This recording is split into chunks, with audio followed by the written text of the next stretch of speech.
안녕하세요 여러분, 와이프 몰래 올리는 리뷰의 와몰리입니다. 자, 오늘은 와몰리 두 번째 시간인데요. 오늘도 마찬가지로 에어팟 프로에 관한 리뷰를 좀 더 올려드리도록 하겠습니다. 오늘 리뷰에 제가 좀 할 말이 있거든요. 왜냐하면 제가 이 에어팟 프로를 사고서 지난주에 해외 출장을 한번 다녀왔습니다. 여러분들 아시겠지만 해외 출장을 하게 되면 비행기를 오랜 시간 타게 되죠. 비행기 안에서의 그 소음들, 노이즈 캔슬링 기능이 얼마나 걸러주는지 한번 알아보았고요. 해외 출장을 하면서 장점이라고 생각되는 점과 단점이라고 생각되는 점 간단히 정리해서 여러분과 의견 나누고 싶어서 영상 올리게 되었습니다. 첫 번째 장점으로는요, 노이즈 캔슬링 성능이 생각보다 우수하다는 점이었습니다. 비행기 엔진 소음을 비교적 잘 걸러주는 편이었고요. 그에 비해 말소리나 기내 방송은 잘 안 걸러지긴 했지만 이 점은 다른 헤드폰, 다른 노이즈 캔슬링 헤드셋들도 경험했던 부분이라 그렇게 크게 실망이 들진 않았습니다. 또한 노이즈 캔슬링 기능을 켜고 음악을 듣는다면 볼륨 퍼센테이지 60에서 70 정도 수준으로도 충분히 음악을 잘 즐길 수 있었고요. 물론 노이즈 캔슬링 기능이 없는 다른 오픈형 이어폰 같은 경우에는 볼륨을 최대치로 해도 비행기 안에서는 그 소리를 잘 들을 수가 없습니다. 역시나 노이즈 캔슬링이 꼭 필요한 부분인데요. 노이즈 캔슬링을 켜고 들으실 경우에 60에서 70 정도의 볼륨으로도 충분히 음악이나 영상을 감상하는데 문제가 없었다. 그리고 세 번째 장점으로는요, 헤드폰에 비해서 제가 이전에 소니 WH-1000MX3 헤드셋을 사용을 했었는데요. 그 헤드폰 같은 경우에는 귀 전체를 덮는 형식으로 착용을 하는 것이었기 때문에 역시 귀가 좀 답답했습니다. 땀도 좀 차고요.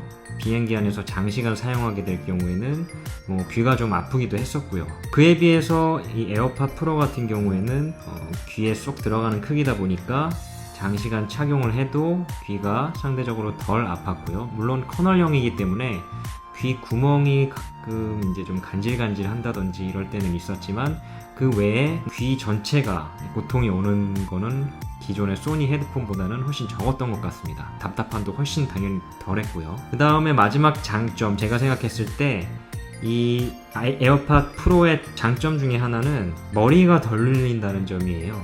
이게 좀 황당하실 수도 있는데, 일반 그 헤드셋, 노이즈 캔슬링 헤드셋을 제가 착용을 했었을 때는 비행기를 한번 타게 되면 저 같은 경우에는 한 4시간 이상씩, 길게는 9시간 이상씩 타게 되는데, 그 안에서 그 헤드셋을 끼고 머리를 이제 계속 누르고 있으면 내릴 때쯤 되면 머리 모양이 완전 망가집니다.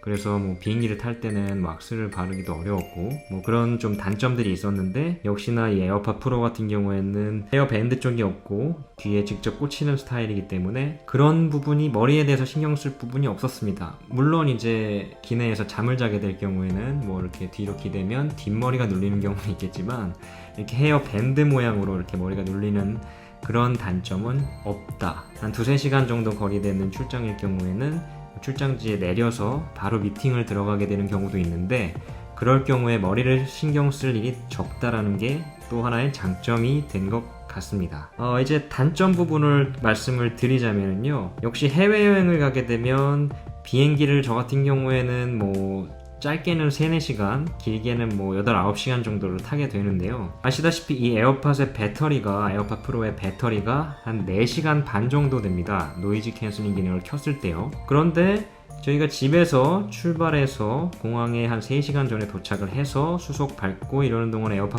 프로를 계속 이제 꼽고 있지 않겠습니까? 특히 출장 중인 경우에는 일행도 없고 하기 때문에 이걸 꽂고 음악 들으면서 수속 밟고 그럴 거예요. 근데 그렇게 되면 이미 이제 비행기를 타기 전에 배터리가 한번 바닥이 납니다. 그래서 이제 비행기 안에 타서, 또는 비행기가 이제 비행을 시작한 지 얼마 안 돼서 바로 충전을 한 번씩 들어가 줘야 되는데요. 이게 10% 정도 남았을 때 또로롱 소리 아시죠? 그게 이제 나는데, 그게 나고 나서 빼서 이제 다시 100%까지 풀 충전을 하는 데까지 1시간 이상이 걸리더라고요. 이 충전 속도가 생각보다 빠르지가 않았습니다. 그래서 그 부분이 최대 단점이에요. 배터리를 충전시키는 게. 충전하는 속도가 빠르면 그래도 중간중간에 이렇게 한 번씩 충전을 하면은 좋은데, 저 같은 경우에는 그 부분이 이제 충전하는데 시간이 오래 걸려서 막상 비행기 안에서 이걸 다시 쓰기 위해서 이제 조금 시간을 걸려서 충전을 해줘야 된다는 부분이 좀 단점으로 다가왔습니다. 특히 장거리 비행이라면 최소한 한 두세 번 정도는 중간에 충전을 해줘야 되는 상황이 될 것 같고요. 뭐 이거는 어떤 노이즈 캔슬링 헤드폰도 다 비슷할 거라고 생각이 듭니다만, 뭐 기내에서 크게 들리는 애기 울음소리라든지, 뭐 옆 사람들 크게 말하는 사람 말소리라든지, 기내 방송이라든지 이런 부분은 사실상 뭐 그렇게 완벽하게 걸러지진 않았어요. 소니 헤드셋이 노이즈 캔슬링 성능이 한 100이었다면 에어팟 프로 같은 경우에는 한 80에서 90 정도 수준까지는 되는 것 같은데, 왜냐하면 그래도 소니 헤드셋은 귀 전체를 덮어서 차음을 한번 하고 노이즈 캔슬링을 하는 것이기 때문에 좀 더 노이즈 캔슬링 성능이 좋은 것 같고요.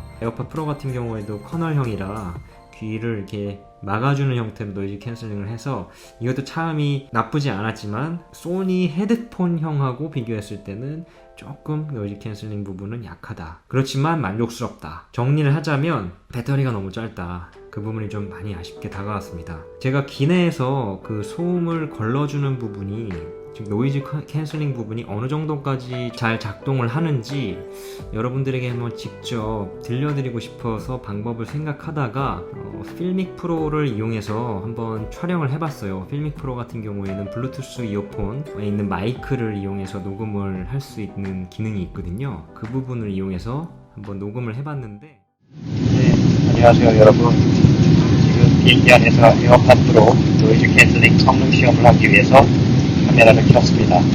현재 필믹 프로를 통해서 녹화를 진행하고 있고요. 필믹 프로의 블루투스 이어폰 마이크를 연결해서 녹음을 할 수 있는 그 기능을 켜서 영상을 촬영하고 있습니다. 밖에 지금 보이시듯이 이제 막 비행기가 이륙 직전에 있고 활주로를 달리고 있습니다. 저는 이렇게 지금 에어팟 프로를 착용을 양쪽 다 하고 있는 상황이고요. 에어팟 프로에서 어느 정도 소음을 걸러줘야지 노이즈 캔슬링 성능이 어느 정도 되는지 지금 테스트를 해보고 있습니다. 목소리가 어떻게 잘 들어가고 있는지 모르겠네요. 보시다시피, 창밖에 보시다시피 지금 이제 비행기는 이륙을 막 했고요. 제 목소리가 깔끔하게 담기는지 영상을 이륙 중에 담고 있어서 목소리를 크게 낼 수는 없는 상황입니다. 이 점 좀 양해를 부탁드리고, 조그마한 목소리로 해도 어느 정도까지 목소리가 담기는지, 필믹 프로 블루투스 이어폰의 마이크를 연결해서 사용하여 음성을 녹음할 경우에는 좀 음질이 떨어집니다. 그러니까 여러분 생각하실 때 통화할 때 그 음질로 녹음이 되는 것 같이 보입니다. 나중에 그 스펙 파일이 어떻게 다른지는 제가 한번 비교를 해서 보여드리도록 하겠습니다. 오늘 리뷰는 여기까지고요. 에어팟 프로 장점이 많지만 또 배터리 부분에서는 단점도 있는, 그런 좀 아쉬움이 살짝 있는 노이즈 캔슬링이었습니다. 다음 시간에도 좀 더 알찬 내용으로 찾아뵙도록 하겠습니다. 이상 와이프 몰래 올리는 리뷰 와몰리였습니다. 감사합니다.